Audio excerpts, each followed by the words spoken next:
Les stéroïdes anabolisants ont plusieurs effets secondaires, puis aujourd'hui, je te révèle les pires effets secondaires que j'ai eu sous des cycles de stéroïdes anabolisants. Dans le fond, j'ai eu de l'anxiété avec certains stéroïdes, mais ça dépendait aussi du moment de ma vie que j'étais.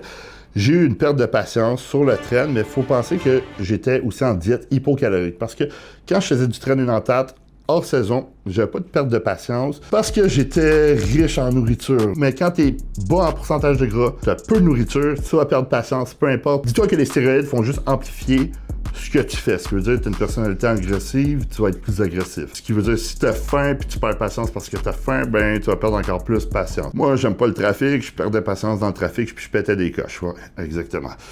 Road rage.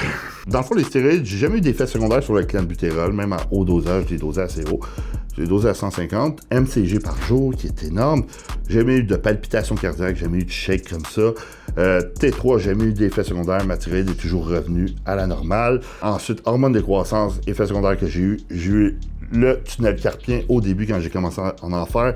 C'est parti au fil du temps. Pourquoi? Parce que ton corps tombe en homéostasis, puis c'est ça que je dis à mes clients, commencer, monter graduellement. Si tu as mal aux mains, réduis un petit peu.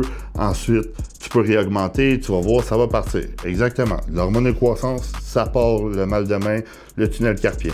J'ai pas eu besoin de me faire opérer parce que j'étais pas entêté à doser plus quand j'avais mal aux mains. Ensuite, j'ai eu de la rétention d'eau comme tout le monde.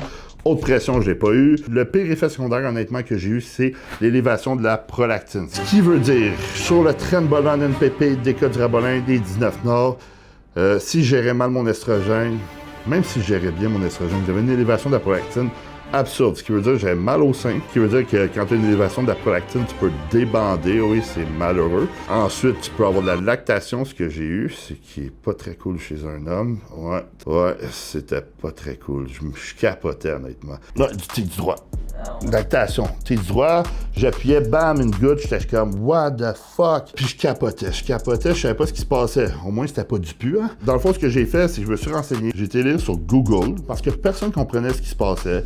Ils me donnaient du létrozole, plein de produits, puis je savais pas ce qui se passait avec mon corps. Je lisais sur le Tren, qui était un stéroïde progestatif, ainsi que le NPP-DK, mais moi, je faisais du Tren parce que le NPP-DK, j'avais pas essayé ça. Moi, je me suis dit, Trenbolone, c'est fort, j'embarque là-dessus. En 2018, ce qui veut dire j'avais quoi, 19 ans? Non, même 2017, j'avais 18 ans. Quel malade, 18 ans à prendre des stéroïdes. Ouais. Puis j'avais pas pris plus de masse musculaire parce que je mangeais pas. Wow, à quel point ça marchait. De l'argent dans le vide. Bon, Trenbolone, progestatif, là, je me disais, OK, c'est progestatif, ça augmente la prolactine. Qu'est-ce que je peux prendre pour baisser la prolactine? Là, j'allais lire. Il y avait un supplément qui s'appelait la L-Dopa, il y avait le vitamine B6, mais la vitamine B6 ne fonctionne pas si c'est pas le P5P. J'ai essayé le P5P, ça marchait pas assez. Alors, j'ai été lire encore. J'ai trouvé le Cabergoline et le Pramipexole, qui sont des médicaments qui sont dopamine agonistes. Ce qui veut dire que c'est des agonistes de la dopamine. Ils vont faire comme la dopamine. Ils vont augmenter la dopamine, ce qui veut dire la dopamine est antagoniste à la prolactine. Tu vas baisser ta prolactine.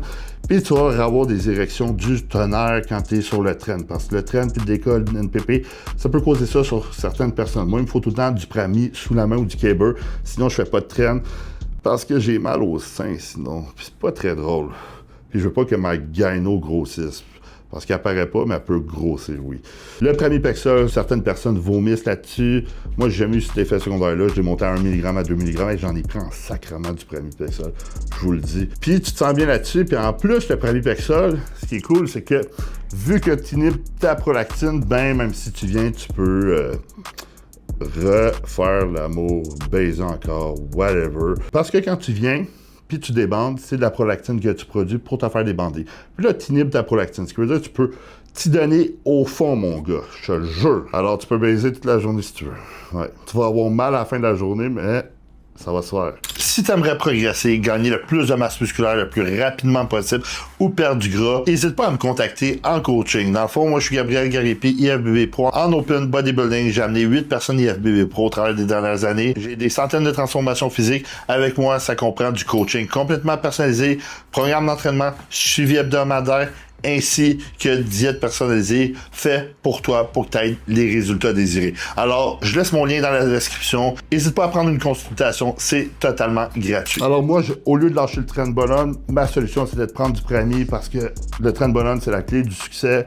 Rich Piana le disait, Tren, Anadrol, Tess. Puis dans ma tête, c'est ça, pour être gros comme ces gars-là, mais après ça, t'apprends qu'il faut manger, t'entraîner dur, etc.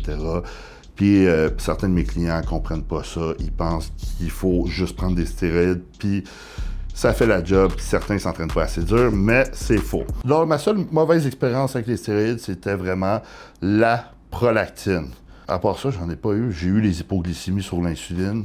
Alors, j'espère que tu as aimé cette vidéo-là, parce que j'en reparlerai pas. C'est assez gênant de dire que j'ai lacté. Ouais, c'est assez gênant en crise, parce que je suis pas une femme. Dis-moi en commentaire quelle est ta pire expérience sur les stéroïdes anabolisants. Oublie pas de t'abonner à ma chaîne YouTube parce que je suis tellement honnête avec vous. Active les notifications puis je t'invite à regarder mes autres vidéos.